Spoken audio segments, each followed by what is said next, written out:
آج کل جو چاند کے مسئلے میں اختلاف ہوتا ہے، ہر آدمی زبان سے کہے یہ مولوی اکٹھے نہیں ہوتے جی، ان کو پتہ نہیں کیا ہو گیا، ان کو سمجھ میں ہی نہیں آتی۔ بات اتنی سی نہیں ہے کہ سمجھ میں آتی ہے کہ نہیں آتی، سب کو سمجھ میں آتی ہے۔ بات یہ ہے کہ اس ذمہ داری کو قبول کرنا آسان نہیں ہے کہ اگر اللہ کے ہاں آج روزے کا دن ہے تو ہم کیسے کہہ دیں کہ آج روزہ نہیں ہے، اگر اللہ کے ہاں آج عید کا دن ہے تو کیسے کہہ دیا جائے کہ عید کا دن نہیں ہے۔ انما النسیء زیادۃ فی الکفر، جو اللہ پاک نے یہ آیت شریفہ نازل فرمائی ہے، جس کی وجہ سے صلحاء کانپتے ہیں اور اللہ کے نیک بندے جلدی فیصلہ نہیں کر سکتے۔ ایسے نہیں کہہ دینا چاہیے کہ جی ان کو پتہ ہی نہیں چلتا، لوگ آسمان پر چلے گئے، چاند پر چلے گئے، پتہ نہیں کہاں سے کہاں پہنچ گئے، ان مولویوں کو پتہ ہی نہیں کہ سورج نکلا کہ نہیں نکلا اور چاند نکلا کہ نہیں نکلا۔ بات اتنی سی نہیں ہوتی، بات آخرت کی ہوتی ہے، بات اللہ کے خوف کی ہوتی ہے، بات قرآن پاک کے آیات اور اصول کی ہوتی ہے۔ انما النسیء زیادۃ فی الکفر، اگر مشورے سے ہی رمضان مقرر کرنا ہے اور اگر مشورے سے ہی عید کا دن مقرر کرنا ہے پھر تو اختلاف کی کوئی ضرورت ہی نہیں ہے۔ ہم 100 سال کا آج ہی مقرر کر دیتے ہیں بھی 100 سال تک عید فلانے دن ہوگی اور رمضان فلانے دن ہوگا، اختیار نہیں ہے کسی کو اختیار نہیں ہے یہ کرنے کا۔ انما النسیء زیادۃ فی الکفر، اللہ پاک نے مشرکین مکہ کی اس رسم بد کو ختم کرنے کے لیے جو وہ ذی الحجہ کے مہینے میں کیا کرتے تھے کہ جب چاہا حج کے دن کو آگے کر دیا اور جب چاہا حج کے دن کو پیچھے کر دیا، اس بات کو روکنے کے لیے رسول پاک علیہ الصلاۃ والسلام پر اللہ پاک نے اس آیت شریفہ کو نازل فرمایا۔ دوسری چیز، تیسری ایک بری عادت زمانہ جاہلیت کے اندر یہ تھی کہ خود ہی انہوں نے گھڑ لیا تھا طواف کرتے ہوئے ننگے ہو کر طواف کرنا، اور ان کی دلیل یہ تھی کہ بھی ہماری کمائیاں تو پتہ نہیں کیسی ہیں، ٹھیک ہے کہ نہیں ٹھیک، اللہ کا گھر بڑی عزت والا گھر ہے، بڑا مقدس گھر ہے، اللہ کے گھر کا طواف کرنے کے لیے کپڑے حلال اور پاک کمائیوں کے ہونے چاہیے اور ہماری کمائیوں کا اعتبار نہیں ہے، لہٰذا کرنا یہ چاہیے کہ کپڑے اتار ہی دو، جس طریقے سے اللہ نے پیدا کیا تھا اسی طریقے سے ننگے ہو کر طواف کرو۔ رسول پاک علیہ الصلاۃ والسلام نے اس رسم بد کو ختم فرمایا۔ سن 10 ہجری کے اندر حضرت صدیق اکبر رضی اللہ تعالیٰ عنہ کو حج کا امیر بنا کر آپ صلی اللہ علیہ وسلم نے روانہ فرمایا، اور اس کے بعد حضرت علی رضی اللہ تعالیٰ عنہ کو پیچھے بھیجا کہ جاؤ اور جا کر 4 اعلان پورے مکے کے اندر، اور جتنے بندے بھی اطراف عالم سے مکہ کے اندر حج کے لیے آئے ہیں ان سب کی مجلسوں میں جا کر اور ایک ایک قبیلے کے پاس جا کر 4 اعلان کر دیے جائیں۔ پہلا اعلان یہ تھا، آج کے بعد قیامت تک کوئی بندہ ننگا طواف نہیں کر سکے گا۔ رسول پاک علیہ الصلاۃ والسلام کی طرف سے یہ اعلان سن 10 ہجری کے اندر ہوا، اس سے پہلے اسلام آ چکا تھا، پھر بھی لوگوں کے اندر یہ عادت موجود تھی کہ ننگے ہو کر طواف کرتے تھے۔ آپ صلی اللہ علیہ وسلم نے 10 ہجری کے اندر یہ اعلان فرمایا، آج کے بعد قیامت تک کسی کو اجازت نہیں ہوگی کہ بیت اللہ کا طواف ننگے ہو کر کرے، ایک اعلان۔ دوسرا اعلان رسول پاک علیہ الصلاۃ والسلام کی طرف سے یہ کیا گیا، آج کے بعد قیامت تک کبھی بھی مسلمان اور کافر مل کر بیت اللہ کا حج نہیں کریں گے۔ اس سے پہلے مشرکین بھی، کافر بھی، آپ کو ستانے والے بھی، آپ کو گالیاں نکالنے والے بھی، آپ کو مکہ سے نکالنے والے بھی، ہر طرح کے لوگ آتے تھے اور حج کرتے تھے۔ آپ صلی اللہ علیہ وسلم کی طرف سے اعلان کر دیا گیا کہ اب اللہ پاک نے اس مقدس جگہ کو، اس پاک جگہ کو شرط لگا دی ہے کہ یہاں وہی بندے آئیں گے جن کے دل کے اندر نجاست موجود نہ ہو، شرک کی اور کفر کی، صرف اور صرف ایمان والے ہی حج کے لیے آ سکیں گے، اور مکہ کے اندر کسی بھی کافر کا داخلہ منع کر دیا جائے گا۔ دوسرا اعلان رسول پاک علیہ الصلاۃ والسلام کی طرف سے یہ کیا گیا۔ تیسرا اعلان آپ صلی اللہ علیہ وسلم کی طرف سے یہ کیا گیا کہ جنت میں صرف ایمان والا جائے گا۔ کوئی بندہ یہ نہ سمجھے کہ اگر میرے پاس ایمان نہیں ہے اور میں رسول پاک علیہ الصلاۃ والسلام کو نہیں مانتا تو کوئی فرق نہیں پڑتا، باقی تو بہت ساری نیکیاں کرتا ہوں، صدقہ کرتا ہوں، خیرات کرتا ہوں، لوگوں پر احسان کرتا ہوں، سڑکیں بناتا ہوں، مکان بناتا ہوں، علاج کرتا ہوں، جو چاہے کرتا رہے۔ اگر رسول پاک علیہ الصلاۃ والسلام کی غلامی نہیں ہے، اگر کوئی بندہ آپ کو نبی نہیں مانتا ہے، وہ جو چاہے کرتا رہے، اس کی نیکیوں کا بدلہ دنیا میں دے دیا جائے گا، لیکن جنت ہرگز ہرگز ہرگز نہیں ملے گی۔ یہ اعلان سن 10 ہجری کے اندر آپ صلی اللہ علیہ وسلم کی طرف سے کر دیا گیا۔ اور چوتھا اعلان یہ تھا کہ مکہ چونکہ اب صرف مسلمانوں نے یہاں حج کرنا ہے، کوئی دوسرا نہیں آ سکتا، لہٰذا جن کے ساتھ تو معاہدہ ہے، آپ صلی اللہ علیہ وسلم نے سن 8 ہجری میں مکہ فتح فرمایا تو معاہدے تھے، جن کے ساتھ معاہدہ ہے وہ تو اپنے معاہدے کی مدت پوری ہونے تک مکہ کے اندر ٹھہر سکتے ہیں۔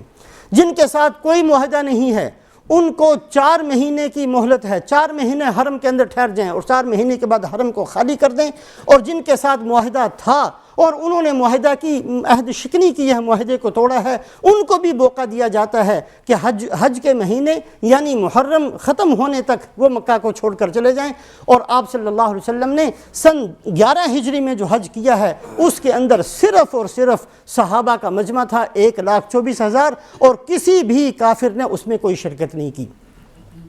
تو ایک رسم بد یہ تھی حج کے بارے میں کہ ننگے ہو کر طواف کرتے تھے، آپ صلی اللہ علیہ وسلم نے اس کی بھی اصلاح فرمائی۔ ایک اور رسم بد تھی اور وہ رسم بد یہ تھی کہ بہت سارے لوگ یہ سمجھتے تھے کہ خالی ہاتھ حج کے لیے جانا چاہیے، خالی ہاتھ جاتے، کوئی زیادہ راہ ساتھ نہیں لیتے، کوئی کھانے پینے کا سامان ساتھ نہیں لیتے تھے۔ انسان ہے، وہاں پہنچ جاتے، بھوک لگتی، پیاس لگتی، کچھ عرصہ برداشت کر لیتے اور اس کے بعد پھر لوگوں سے سوال کرتے پھرتے، کسی سے روٹی مانگتے، کسی سے پانی مانگتے۔ آپ صلی اللہ علیہ وسلم نے اس سے منع فرمایا۔ آپ صلی اللہ علیہ وسلم نے اپنی امت کی تربیت فرمائی کہ اس امت کا کام یہ نہیں ہے کہ دوسروں کے سامنے ہاتھ پھیلاتی رہے۔ آپ صلی اللہ علیہ وسلم نے دعا مانگی، اے اللہ جیسے آپ نے میری پیشانی کو محفوظ رکھا ہے کہ میری پیشانی آپ کے علاوہ کسی اور کے سامنے نہیں جھکتی ہے، اسی طریقے سے میرے ہاتھوں کو بھی محفوظ رکھ کہ آپ کے علاوہ کسی کے سامنے نہ پھیلے۔ آپ صلی اللہ علیہ وسلم نے فرمایا، من سأل الناس اموالهم تکسرا،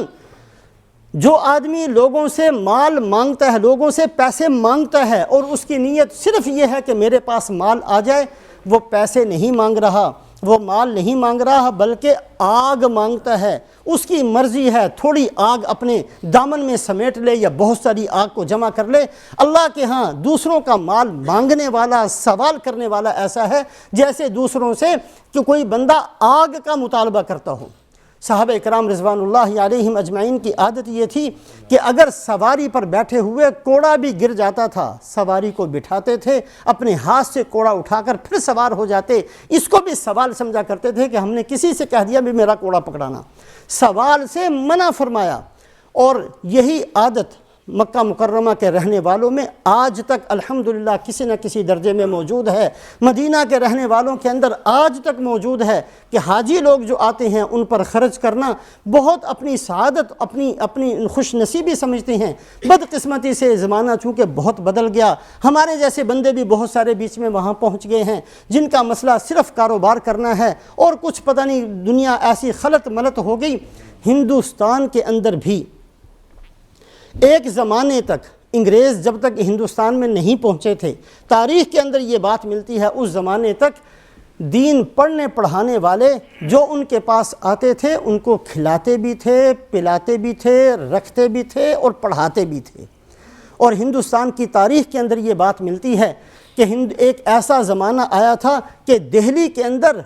ریڑھی کے اوپر فروٹ بیچنے والے بھی قرآن کے حافظ ہوا کرتے تھے۔ اس کی وجہ یہی تھی کہ ہر آدمی ذمہ داری سمجھتا تھا، ایک دوسرا بندہ جو میرے گھر آ گیا ہے مجھ سے قرآن پڑھنے کے لیے، میری ذمہ داری ہے کہ میں اس کو کھانا بھی کھلاؤں، میری ذمہ داری ہے کہ میں اس کو پانی بھی پلاؤں، اس کو رہنے کے لیے جگہ بھی دوں اور جو اللہ نے مجھے قرآن دیا ہے وہ بھی اس کو سکھاؤں۔ دین بھی ایسے سکھایا جاتا تھا، قرآن بھی ایسے پڑھایا جاتا تھا کہ ایک ایک مسجد کے اندر 50 حافظ ہوتے تھے۔ کسی بھی نماز کے بعد پوچھا جائے حافظ کھڑے ہو جاؤ، 50 قرآن کے حافظ کھڑے ہوتے تھے۔ یہ ایک زمانہ تھا، یہ آپ صلی اللہ علیہ وسلم کی اسی تربیت کا اثر تھا جو کہ ہندوستان میں ابھی تک ماضی قریب تک چلتی رہی ہے۔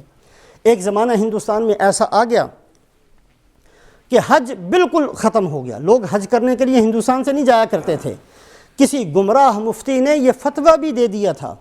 کہ چونکہ حج کی شرط یہ ہے من استطاع الیہ سبیلا،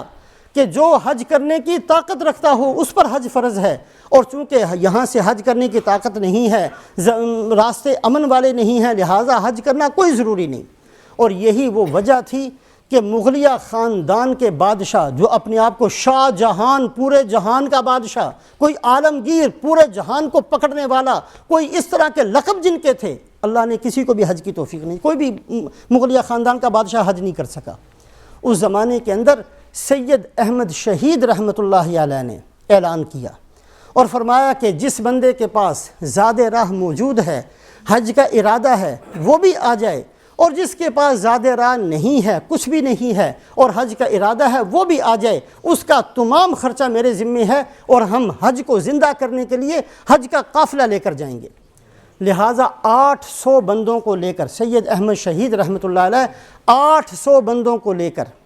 1236 ہجری کے اندر، تقریباً 200 سال پرانی بات ہے، 1236 ہجری ذی قعدہ کے اندر قافلے کو لے کر 800 بندوں کو لے کر چلے ہیں اور شعبان 1237 کے اندر مکہ مکرمہ پہنچے اور حج کیا۔ اور اس کے بعد اللہ پاک نے ہندوستان کے اندر سے حج کو بہت کثرت کے ساتھ کرنے کی اللہ پاک نے اس کی ابتدا فرما دی۔ تو یہ ایک مسلمان امت کی تربیت تھی کہ ہم نے دوسروں پر خرچ کرنا ہے، نہ یہ کہ ہم نے دوسروں سے بھیک مانگنی ہے۔